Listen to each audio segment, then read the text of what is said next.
Okay, next Rankine's Gordon's formula. This is for both long and short columns, any type of column, right? Long column को use ஆகும், short column को use ஆகும், right? நம்ம ஆய்லர்ஸ் formula பார்த்தது long காலம்க்கு மட்டும்தான் use ஆகும். Rankine's formula, Rankine Gordon's formula short column plus long column ரெண்டுக்குமே use ஆகும், ரைட்டா? சரி, இப்போ இதில் என்ன எப்படி அந்த மாதிரி ஒரு ஃபார்முலேட் பண்ணியிருப்பாங்க அப்படின்னு சொன்னால், உங்களுக்கு ஒரு காலமை வந்து ஃபெயில் ஆக்கிறதுக்கு, காலமை வந்து உடைக்கிறதுக்கு, ரைட்டா, அதோட க்ரஷிங் ஸ்ட்ரென்த்து ஒரு இம்பார்ட்டன்ட் பேராமீட்டர். ஈல்டு ஸ்ட்ரென்த்து, அதாவது fracture yield point, okay, ultimate strength plus அந்த க்ரஷிங் ஸ்ட்ரென்த்தும் வந்து இம்பார்ட்டன்ட்.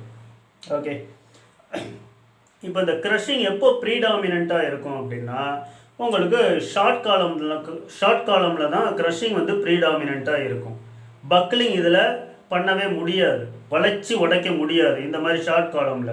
பட் இந்த மாதிரி லாங் காலமில் நம்ம லோடு அப்ளை பண்ணோம் அப்படின்னு சொன்னால் உங்களால் வளைச்சி உடைக்க முடியும், ரைட்டா?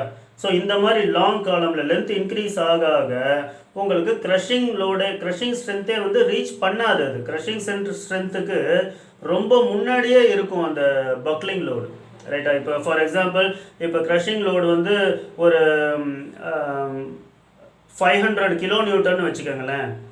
இப்போ காலமோட லென்த் இன்க்ரீஸ் ஆக 500 கிலோ நியூட்டன் க்ரஷிங் லோடு அப்படிங்கிறது அந்த மெட்டீரியலுக்கு, ஓகேவா? ஆனால் லென்த் இன்க்ரீஸ் ஆக ஆக உங்களுக்கு கிரிப்ளிங் லோடு கம்மியாகுது, ரைட்டா? கிரிப்ளிங் லோடு கம்மியாகுது. அப்போ 100 கிலோ நியூட்டன்லேயே அது வந்து உடஞ்சிரும். அப்போ 500 எங்கே ரீச் பண்ணவே முடியாது, ஓகேவா? அப்போ க்ரஷிங்கிறது அங்கே ஒரு சீனுக்கே வராது. லாங் காலமில் பக்லிங்கில் மட்டும்தான் ஃபெயில் ஆகும் அந்த காலம், ரைட்? இப்போ ஷார்ட் காலமில் பார்த்தீங்கன்னா உங்களுக்கு பக்கிள் பண்ணவே முடியாது. அப்படிங்கும்போது, அதாவது இப்போ அந்த ஆயிலர் ஃபார்முலாவே எடுத்துக்கிட்டிங்கன்னா டினாமினேட்டரில் எல் ஸ்கொயர் இருக்கு இல்லையா, எல் வந்து ரொம்ப கம்மி. அப்படிங்கும்போது உங்களுக்கு அந்த பி வேல்யூ ரொம்ப அதிகமாகிடும். ஏன்னா எல் டினாமினேட்டரில் தானே இருக்குது, பி வேல்யூ ரொம்ப அதிகமாகிடும், ரைட்டா? அப்போ என்ன, இந்த மெட்டீரியலுக்கு 500 கிலோ நியூட்டனுங்கிறது க்ரஷிங் லோடு அப்படின்னா அந்த கிரிட்டிக்கல் லோடு வந்து 500 விட அதிகமாக இருக்கும். அப்போ என்ன ஆகும், நீங்கள் லோடு அப்ளை பண்ணிவிட்டு இன்க்ரீஸ் பண்ணிகிட்டே இருக்கும்போது 500 வரும்போது இது க்ரஷ் ஆகுமே ஒழிய பக்கிள் ஆகாது, பக்லிங் லோடையே அது ரீச் பண்ணாது. ஓகே, ஸோ ஷார்ட் காலமில் உங்களுக்கு ஷார்ட் காலமில்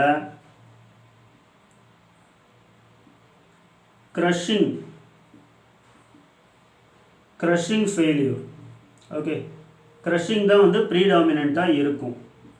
இதே லாங் காலமில் தான் உங்களுக்கு பக்லிங் ப்ரீடாமினண்ட்டாக இருக்கும், பக்லிங் ஃபெயில்யூர்.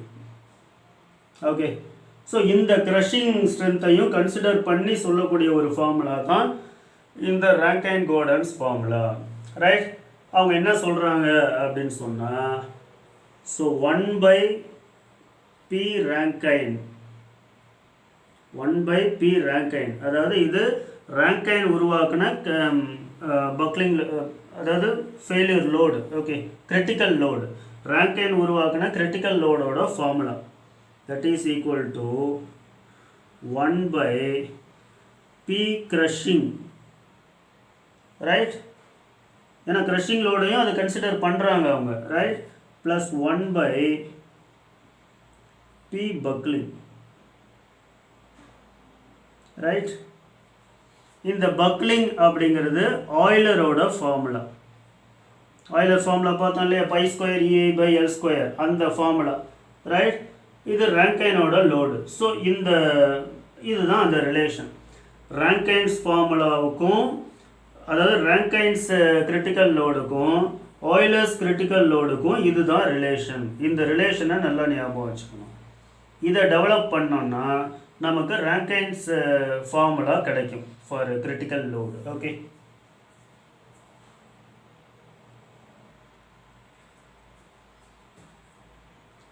ரைட், இது எழுதுங்க. க்ரஷிங் லோடுக்கு என்ன ஃபார்முலானா, க்ரஷிங் ஸ்ட்ரென்த்து, அதாவது crushing stress into area. right?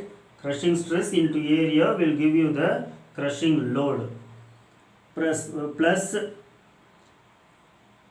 Euler's critical Euler's buckling load formula என்ன அப்படின்னு சொன்னால் pi square EI by L square denominator, right? This is nothing but 1 by P Rankine, right? சரி, இப்போது நம்ம இதுக்கு LCM எடுத்து வழக்கம் போல் பண்ணோம் அப்படின்னா pi square EI by L square into sigma crushing into area. இங்கே என்ன வரும்? pi square EI by L square plus sigma crushing into area, right? இது வந்து 1 divided by P Rankine, ரைட்டா? இப்போ அப்படியே மாற்றி எழுதிக்கங்க. P Rankine divided by 1 equal to denominator மேலே வந்துருமா?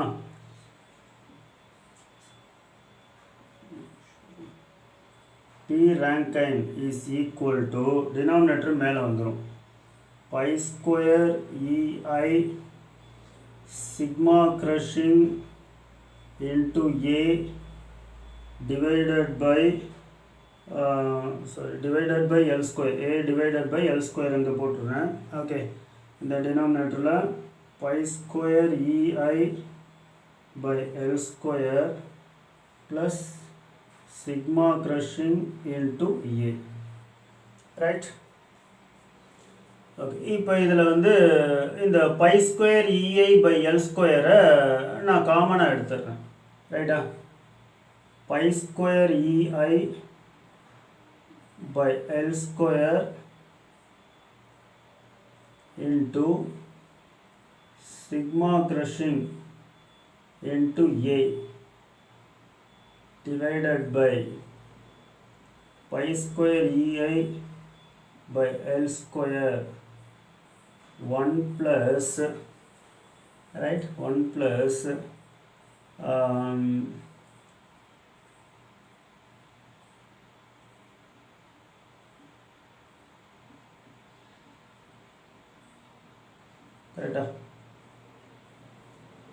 right? இப்போ இந்த டேர்ம் கேன்சல் ஆகிடும், இந்த டேர்ம் கேன்சல் ஆகிடும். ஸோ என்ன இருக்கும்? Sigma crush into A 1 plus sigma crush into A L square அப்படியே வச்சுக்கோங்க. கீழே இருக்க pi ஸ்கொயர் இ அப்படியே வச்சுக்கோங்க. ஐக்கு பதிலாக ஏகே ஸ்கொயர்னு எழுதுங்க. ஏன்னா moment of inertia A K square இல்லையா? இங்கே உங்களுக்கு ஏ கேன்சல் ஆகிடுது, ரைட்டா? ரைட், ஏ கேன்சல் ஆகிடுது. இங்கே இருக்க எல் பை கே ஹோல் ஸ்கொயர்னு எழுதலாமா? That is nothing but slenderness ratio, ரைட்டா? ஸோ இங்கேயும் வந்துருச்சு slenderness ratio coming into consideration. நமக்கு ஒய்லஸ் ஃபார்முலாவில் எப்படி ஸ்லெண்டர்னஸ் ரேஷியோ வந்துச்சுங்கிறதையும் சொன்னேன். இங்கேயும் ஸ்லெண்டர்னஸ் ரேஷியோ வந்துருச்சு. ஸோ உங்களுக்கு இந்த மாதிரி கூட கேட்கலாம். In terms of slenderness ratio write the formula for Euler's buckling லோடுன்னு கேட்கலாம். Or write the formula for Rankine's critical load அப்படின்னு கேட்கலாம், ரைட்? இதை ஃபர்தராக சிம்ப்ளிஃபை பண்ணுறேன்.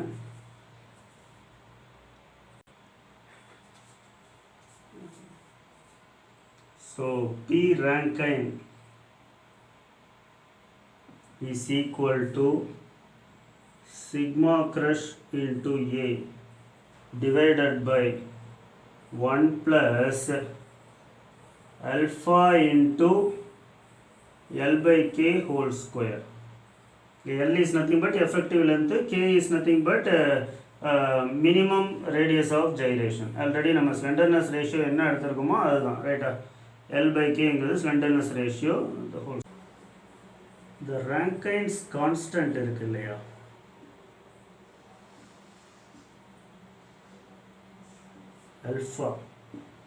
alphaங்கிறது sigma c by pi square e, அதாவது sigma crushing by pi square e. இதுதான் formula. இதுவும் கேட்பாங்க, ரைட்டா? அதை சொல்லலை.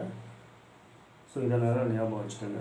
அந்த ஃபார்முலா டெரைவ் பண்ணோம் இல்லையா, அதில் அந்த sigma crushing by pi square இயை தான் நம்ம அல்ஃபா அப்படின்னு போட்டோம். That is nothing but Rankine's constant. Okay, so P Rankine is equal to sigma crush into A divided by 1 plus alpha into L by K whole square.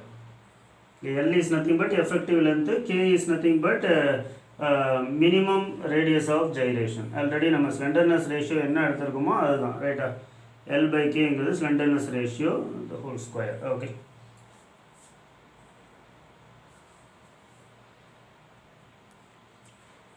So இங்கே இதுதான் உங்களுக்கு expression. Alpha is equal to Rankine's constant, ரைட்டா? Rankine's constant.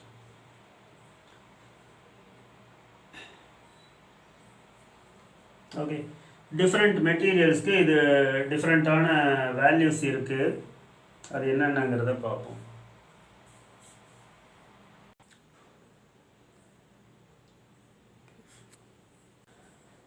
First wrought iron. Wrought அயனுக்கு Rankine's constant 1/9000. டினாமினேட்டரில் அதிக value இருக்குன்னா இப்போ alpha value ரொம்ப கம்மி, ராட் அயனுக்கு ரொம்ப கம்மி. தட் மீன்ஸ் ராட் அயனுக்கு அல்ஃபா வேல்யூ ரொம்ப கம்மிங்கும்போது இங்கே டினாமினேட்டரில் வருதா, ஸோ உங்களுக்கு கிரிட்டிக்கல் லோடு அதிகமாக இருக்கும், அதிகமான லோடை தாங்கும். ராட் அயன் அதிகமான லோடை தாங்கும். ஓகே, அதனால தான் அதுக்கு ரேங்கைன்ஸ் கான்ஸ்டன்ட் ரொம்ப கம்மியாக இருக்குது, 1/9000.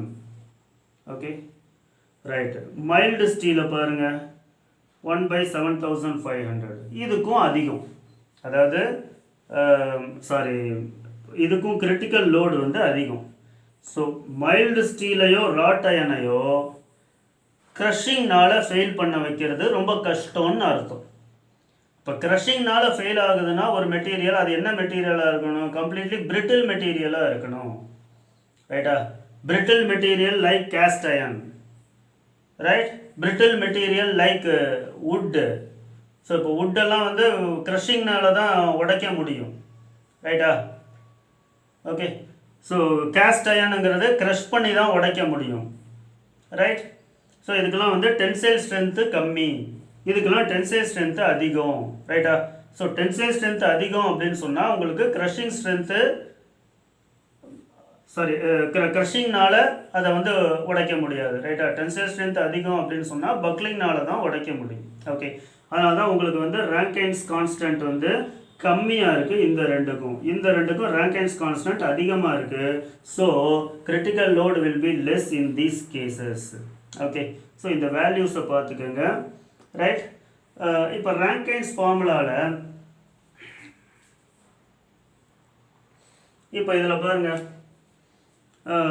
ஒரு லாங் காலம்னு எடுத்துக்கிட்டிங்கன்னா இதுதான் நமக்கு Rankine's formula. 1/P Rankine equal to 1/P crushing plus 1/P Euler. Okay, for long columns.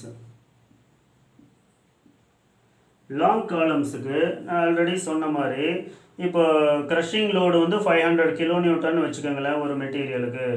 இப்போ காலம் லென்த் அதிகமாக இருக்கும்போது லாங் காலம்னா அது 100 kN ஃபெயிலியர் ஆகிடும். அப்போ க்ரஷிங் லோடை ரீச் பண்ணாது அது, ஓகேவா? ஸோ பக்லிங் லோடு வந்து ரொம்ப கம்மியாக இருக்கும், ரைட்டா? ஸோ பக்லிங் லோடு வந்து ரொம்ப கம்மியாக இருக்கும், க்ரஷிங் லோடு அதிகமாக இருக்கும். க்ரஷிங் லோடு அதிகம்னா உங்களுக்கு 1/, இந்த அதிகமான வேல்யூ அப்படிங்கும்போது உங்களுக்கு இந்த இது டேர்ம் அப்படியே வேனிஷ் ஆகிடுமா? ஸோ 1/, மேக்ஸிமம் வேல்யூ அப்படிங்கும்போது இந்த டேர்ம் அப்படியே வேனிஷ் ஆகிடும். Okay, so for long columns P crushing is greater than Euler's load, right? Hence 1/P crushing is nearer to 0. அப்போ இது கேன்சல் ஆகிடும். அப்போ என்ன வரும் finally? 1/P rankine is equal to 0 plus 1/P Euler. So இந்த long column கேஸ்க்கு உங்களுக்கு P rankine is equal to P Euler. ஆயிலர்ஸ்க்கு என்ன ஃபார்முலாவோ அதே ஃபார்முலா தான், அந்த ஃபார்முலா அப்படியே எடுத்துக்கலாம், pi square EI pi L square. ரைட்டா? ஓகே, அதாவது க்ரஷிங் லோடு அதிகமாக இருக்கிற கேஸில் மட்டும். ரைட், சரி. ஃபார் ஷார்ட் காலம் பார்த்தீங்க அப்படின்னா, ஃபார் ஷார்ட் காலம் உங்களுக்கு க்ரஷிங் லோடு ரொம்ப கம்மி. ரைட், அதாவது ஆயிலர்ஸ் லோடு ரொம்ப, பக்லிங் லோடு ரொம்ப அதிகம். ரைட், இப்போ ஷார்ட் காலமாக க்ரஷிங் இல்லாமல் நான் வந்து வளைச்சி உடைக்கணும்னா அதிகமான லோடு தேவைப்படும். அதாவது 500 விட அதிகமாக 800 இல்லை 1000 கிலோ நியூட்டன் தேவைப்படும் இதை வளைக்கணும்னா. ஆனால் 500ல இது க்ரஷ் ஃபெயிலியர் ஆகிடும். ரைட்டா? க்ரஷிங் மூலமாக. அப்போது க்ரஷிங் லோடு கம்மின்னு தானே அர்த்தம். Crushing load is less than buckling load, Euler's buckling load. ரைட்டா? அப்போ என்ன, ஆயிலர்ஸ் லோடு அதிகமாக இருக்கா, அப்போ இந்த term 1 divided by maximum value, இந்த டேர்ம் வேனிஷ் ஆகிடுமா? So 1 divided by P Eulers is nearer to 0. அப்போ இந்த term ஃபுல்லாக வேனிஷ் ஆகிடும். So here 1 by P rankine is equal to 1 by P crushing. ரைட்டா? ஸோ இந்த கேஸில் உங்களுக்கு P rankine is equal to P crushing. That is nothing but sigma crushing into area. Right? So இதுதான் வந்து நமக்கு அந்த ரேங்கைன் ஃபார்முலாவில் நியூமரேட்டரில் வந்துச்சு இல்லையா, டினாமினேட்டரில் 1 + alpha into L/K whole square போட்டிருந்தோம் இல்லையா. ஸோ இப்படி தான் போட்டிருந்தோம். அதாவது P rankine அப்படிங்கிறது that is sigma crushing into A divided by 1 + alpha into L/K square. So உங்களுக்கு L/K அதிகமாக இருந்தால் லாங் காலம், L/K கம்மியாக இருந்தால் ஷார்ட் காலம். ஓகே, இந்த வேல்யூ ரொம்ப கம்மியாக இருக்குது அப்படிங்கும்போது நமக்கு இது எக்ஸிஸ்ட் ஆகும். ஓகே, ஷார்ட் காலம்க்கு லாங் காலம்னு எடுத்துக்கிட்டிங்கன்னா L/K ரொம்ப அதிகமாக இருக்கும். ரைட்டா? அதிகமாக இருக்கும்போது உங்களுக்கு இந்த டினாமினேட்டரில் கன்சிடரபிள் வேல்யூ வரும். ரைட்? சரி, இதே L/K ரொம்ப கம்மியாக இருக்குது, ஷார்ட் காலம் L/K ரொம்ப கம்மியாக இருக்குது அப்படிங்கும்போது அதை ஸ்கொயர் பண்ணும்போது உங்களுக்கு இந்த டேர்ம் அப்படியே வேனிஷ் ஆகிடுமா, அப்படியே நியர்லி ஈக்குவல் டு 0 அப்படின்னு சொல்லிக்கலாம். அப்போ P rankine equal to sigma crushing into area, இந்த ஃபார்முலா அப்படியே வந்துடும். ரைட்? இதே லாங் காலம்க்கு நம்ம இப்படி எடுத்துருக்கோம் இல்லையா, லாங் காலம்க்கு L/K ரேஷியோ ரொம்ப அதிகம் அப்படிங்கும்போது நமக்கு sigma crush into area divided by ஒரு அதிகமான வேல்யூ வரும். ஸோ இந்த அதிகமான வேல்யூவை கம்பேர் பண்ணும்போது நமக்கு இந்த க்ரஷிங் ஸ்ட்ரென்த் வந்து ரொம்ப கம்மியாக தெரியும். ரைட்டா? ஸோ லாங் காலம்ஸுக்கு உங்களுக்கு ப்ரீடாமினண்ட்டாக இருக்கிறது பக்லிங், ஷார்ட் காலம்ஸ்க்கு ப்ரீடாமினண்ட்டாக இருக்கிறது க்ரஷிங். அதை ஞாபகம் வச்சுக்கணும். ஸோ இது ரெண்டு, பக்லிங் க்ரஷிங் ரெண்டையுமே கன்சிடர் பண்ணி உருவாக்கப்பட்டது தான் இந்த ராங்கைன் கோர்டன்ஸ் ஃபார்முலா. ரைட்? ஸோ இந்த பேரண்ட் எக்ஸ்பிரஷனை பார்த்துக்கோங்க. ரைட்? இந்த பேரண்ட் எக்ஸ்பிரஷனை பார்த்துக்கோங்க. இதுலேருந்து நம்ம டிரைவ் பண்ண அந்த ராங்கைன் கோர்டன்ஸ் ஃபார்முலா, இந்த ஃபார்முலாவை பார்த்துக்கோங்க. ப்ளஸ் அல்ஃபாங்கிறதுக்கு என்னென்ன வேல்யூஸ் பார்த்தோம், ஒரு 4 மெட்டீரியலுக்கு பார்த்தோம். ரைட்டா? ஸோ காஸ்ட் அயர்ன் அண்ட் டிம்பருக்கு வந்து நமக்கு அதிகமான அல்ஃபா வேல்யூ இருந்துச்சு, 1/1600, 1/750 அப்படின்னு சொல்லி அதிகமான அல்ஃபா வேல்யூ. ஏன்னா க்ரஷிங் மூலமாக ஃபெயிலியர் ஆகுறதுக்கெலாம் இது அதிகமாக இருக்கும். பக்லிங் மூலமாக ஃபெயிலியர் ஆகிற மெட்டீரியலுக்கு இது கம்மியாக இருக்கும். ரைட்டா? ஸோ அதை ஞாபகம் வச்சுக்கோங்க. ஓகே, இப்போ இந்த கொஷின் பாருங்கள். If the diameter of a long column is reduced by 20%, the percentage of reduction in Euler's buckling load அது எவ்வளோன்னு கேட்குறாங்க. ஓகே, ஸோ இந்த ப்ராப்ளமில் டயமீட்டர் இஸ் ரெடியூஸ்டு பை 20%ன்னு சொல்லியிருக்காங்க. So the new diameter is 0.8 × d. ரைட்டா? இப்போ உங்களுக்கு இந்த ஃபார்முலாவில் π² EI பை L². ரைட்? அந்த எண்டு கண்டிஷனையும் மாற்றலை, அதனால் எஃபெக்ட் இதுவும் மாறலை. ரைட்? π² கான்ஸ்டன்ட்டு, சேம் மெட்டீரியல் தான் சொல்லியிருக்காங்க கான்ஸ்டன்ட். இப்போ மாறக்கூடியது ஐ மட்டும்தான், ரைட்டா? So P is proportional to I, right? அப்போது ஐ மாறுமா உங்களுக்கு? டயமீட்டர் மாறும்போது எவ்வளோ மாறுது? நியூ ஐ வந்து 0.8 டைம்ஸ். ஓகே, ஸோ உங்களுக்கு நியூ ஐ அதாவது P1 ஈக்குவல் டு I1ன்னு வச்சுக்கோங்க, ரைட்டா? ஸோ உங்களுக்கு P2 நியூ P என்ன ஆகுது அப்படின்னு சொன்னால் π/64 0.8 d power 4. Okay, sorry, 0.8 d power 4 whole power 4, right? அப்போது உங்களுக்கு P2 இஸ் 0.8/4 I1ன்னு வருமா, ரைட்? ஸோ உங்களுக்கு new buckling load 0.8/4 times the old, ஓகேவா? அப்போது 0.8/4 டைம்ஸ் த ஓல்டு இப்படி வரும். இப்போ அவங்க எவ்வளோ பர்சன்டேஜ் ரிடக்ஷன் அப்படின்னு கேட்குறாங்க, ரைட்? பர்சன்டேஜ் ரிடக்ஷன் பார்த்தீங்க அப்படின்னா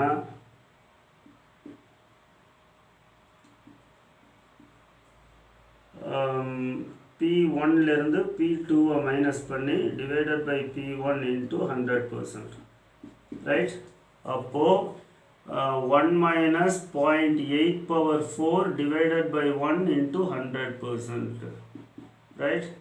என்ன 1 minus 0.64 square divided by 1 into 100%. So இது என்ன வரும் அப்படின்னு சொன்னால் 1 minus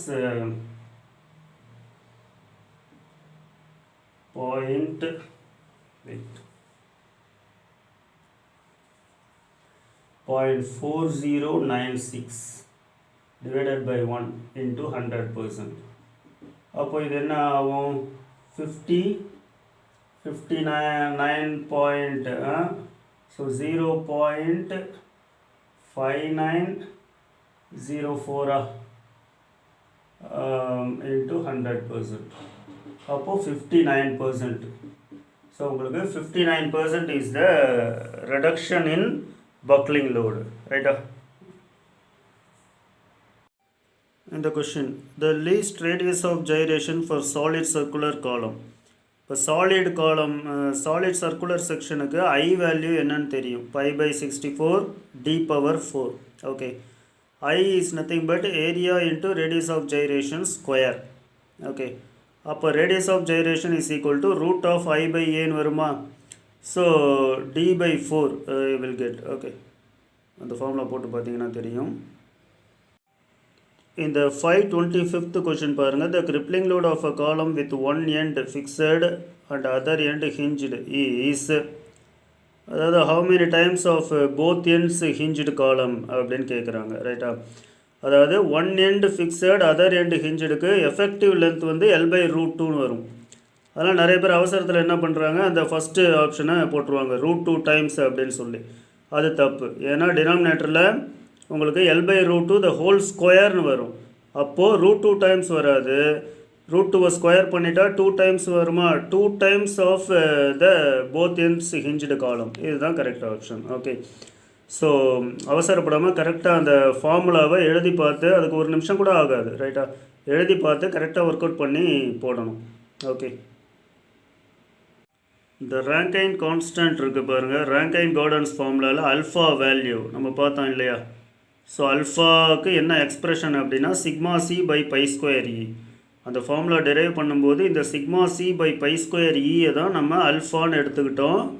alpha into L/k the whole square அப்படின்னு அந்த டினாமினேட்டரில் வரும். ஓகே, ஸோ இந்த அல்ஃபாவோட எக்ஸ்ப்ரெஷனை பார்த்துக்கோங்க. இந்த கொஷின் பாருங்கள். What is the mode of failure of a short mild steel column having slenderness ratio less than 10 under axial compressive load? Okay, slenderness ratio 80 விட கம்மியாக இருந்தாவே அது ஷார்ட் காலம் தான். இது மைல்டு ஸ்டீல் காலம்னு சொல்லிட்டாங்க, ஷார்ட் காலம். ஸோ ஷார்ட் காலம்க்கு பக்கிளிங் ஆகாது. ஓகே, லாங் காலம் தான் பக்கிள் ஆகும், ரைட்டா? லாங் காலம் தான் பக்கிள் ஆகும், ஷார்ட் காலம் பக்கிள் ஆகாது, ரைட்? ஈல்டிங் நடக்கும்.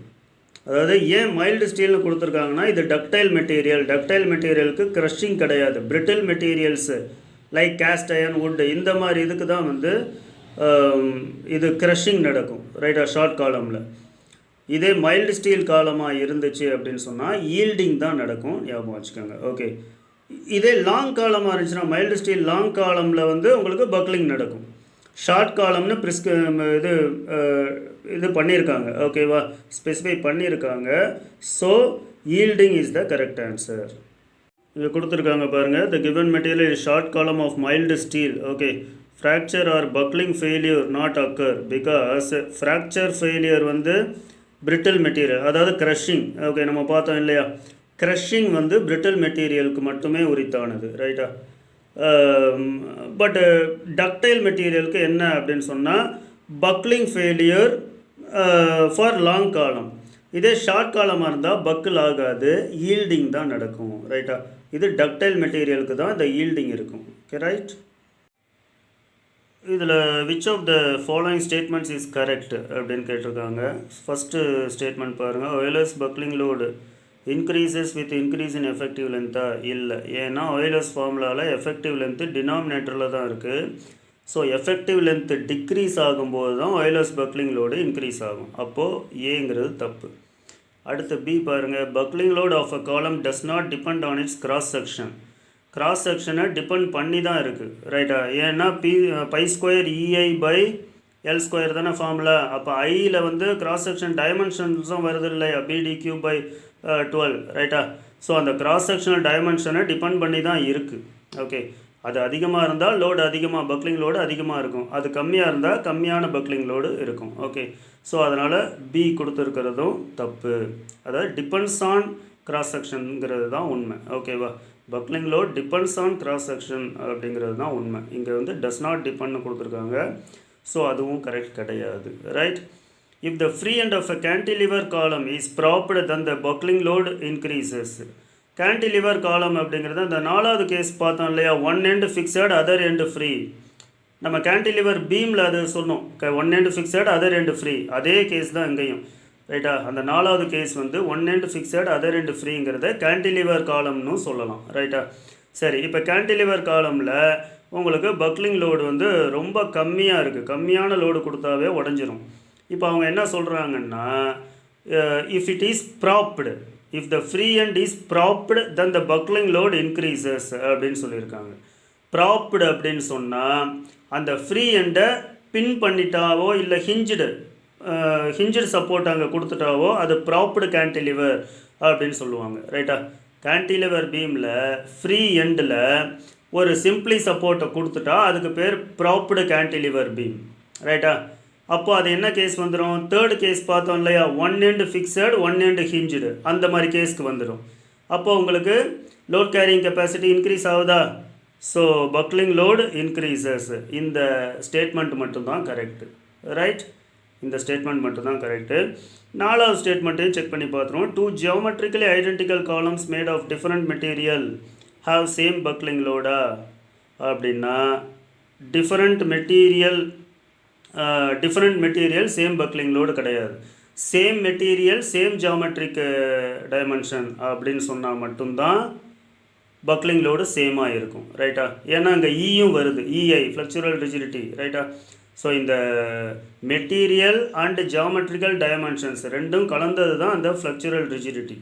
அப்போ மெட்டீரியல் மாறுது அப்படிங்கும்போது பக்லிங் லோடும் மாறும். அப்போது இந்த ஆப்ஷன் டியும் வந்து கரெக்ட் கிடையாது. ஸோ கரெக்டான ஸ்டேட்மெண்ட்டு சி மட்டும்தான், ரைட்.